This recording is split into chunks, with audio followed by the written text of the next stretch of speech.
Hello everybody and welcome back to an episode of The Wheel of Names, and we're on the final four for the list here. So we're going to go ahead and shuffle it here, and we're going to spin the wheel and see what we get. Come on, give me something good. Okay. Alright. The Rancher. Not the Rancher XL. Just the Rancher. Alright, everybody. We're doing the Declasse Rancher. Come again, if you want, of course.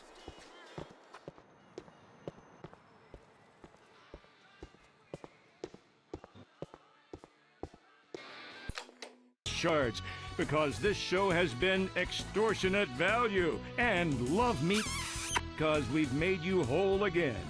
For all of us at the Ventura's Poker Challenge, bet it all, don't play it safe, and go home a winner.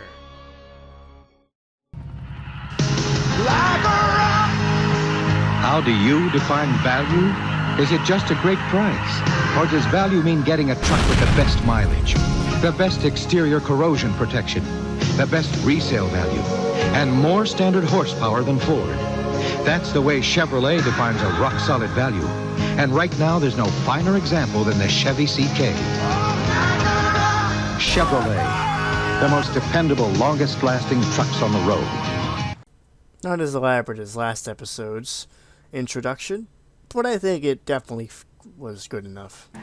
1991 Declasse Rancher. You know, I've always thought this truck felt kind of out of place in Liberty City. In larger cities, similar in scale to Liberty, or its alternative, New York City, I really don't feel a need to own a truck in a place like that due to several reasons. One, mostly due to the lack of parking, and two is the fact I can solve my own dilemma of needing to haul stuff by buying either a minivan or even a station wagon. However, at the same time, due to the short wheelbase of the Rancher as opposed to its larger SUV twin, the Rancher XL, it kind of sits in this weird middle ground. Anyway, back on topic. 1991 Declasse Rancher. Like a rock? Or perhaps like a boulder? Yeah, like a boulder. Unlike last episode with the Coquette, he said cock. Anyway, where the history of the car wasn't so clearly defined. Here today with the Rancher, it is all nicely put on display. The Rancher started out its beginnings in good old GTA Vice City, where its design was very reminiscent of the second generation Chevy K5 Blazer. Its design remained practically the same in San Andreas, and even what we see here today in GTA 4. Albeit the GTA 4 version has a lot more polygons and more versions.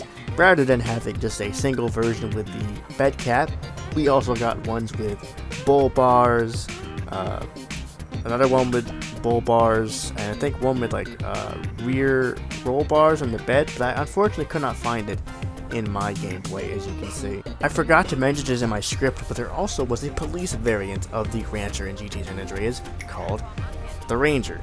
I'm assuming it's probably faster than the stock Rancher. I'm not really sure. I never really tested it, but knowing it's a police car, it probably is a lot faster than the standard Rancher. So we also did get the Rancher in the form of the Rancher XL in GTA 5, which naturally was a much larger version of the classic truck. It was based on the old K-platform Chevy Suburbans, and just like its previous counterpart in San Andreas, it also had its own police version, which was exclusive to the levels that took place in North Yankton. I actually have an old video I did with the Rancher XL back in the day. This is before I upgraded my PC, by the way, so the footage was pretty bad, but I attempted to recreate a regular Car Reviews episode that was based on the Suburban, and I basically tried to recreate the clips from that episode into GTA 5. Y'all can't see it on my channel because it's privated, but I figure for this video, I'll let you take a little sneak peek at it, I guess. And maybe I might actually make it public later on.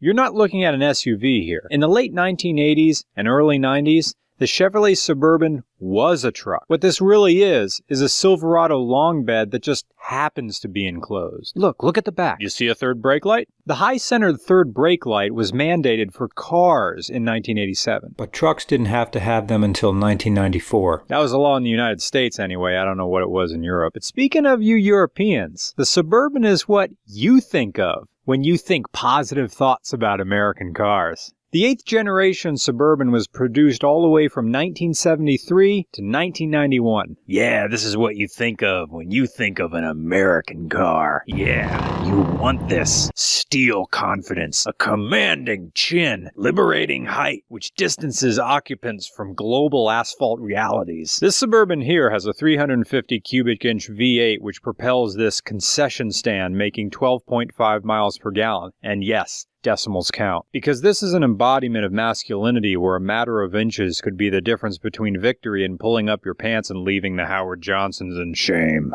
If you're wondering why the video looks so shitty, it's because this is before I figured out I could export my footage in GTA 5 in a much higher quality, despite the fact my graphics card at the time technically couldn't support it.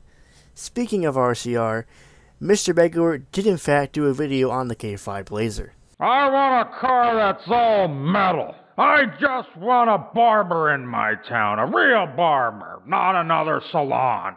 All these kids just look at their phones all day. My name's Gerald. K5 Blazer. A covered truck originally built for a man who still calls LGBTQ folks sodomites. The third generation K5 Blazer was produced from 1973 until 1991. Yes, that's right, 1991. You heard me correctly. This is no surprise to me, of course, as this is a fine product of General Motors, a company, in my experience, known for changing basically nothing to their design of their vehicles over the course of many years. A great example of this is the GMC Safari and Chevy Astrovan. Over its 18-year run, the K5 Blazer was offered 7 engine options. For 6-cylinder options, a 4.1 and 4.8 liter was offered, and for V8 options, a 5.0 all the way up to a 6.6 liter V8 was offered. The latter produced 185 horsepower and 300 pound-feet of torque. However, that engine was short-lived as it was discontinued after 1980. Most Blazers I've heard of typically have the Chevy 305 or the tried and true Chevy 350 in them. A 6.2 liter diesel was also an option, making 135 horsepower and 240 pound-feet of torque. Moving on to transmissions, they were quite plentiful as well. Unfortunately, the 4-speed manual was the only manual transmission offered, while as for the automatics, you could have gotten 2 3-speed automatics and 1 4-speed as well. All of them some sort of variation of the turbo hydromatic transmission. Ah yes, the good turbo hydromatic. We meet again. So, how does the Rancher stack up to the K5? Well, its engine model is unfortunately an inline 4, but I would imagine if Rockstar had a way to make it a V8, it would probably be very similar to Chevy's tried and true 350 motor. Similar to the K5, the Rancher is also 4-wheel drive with a perfect 50-50 split of power between front and rear.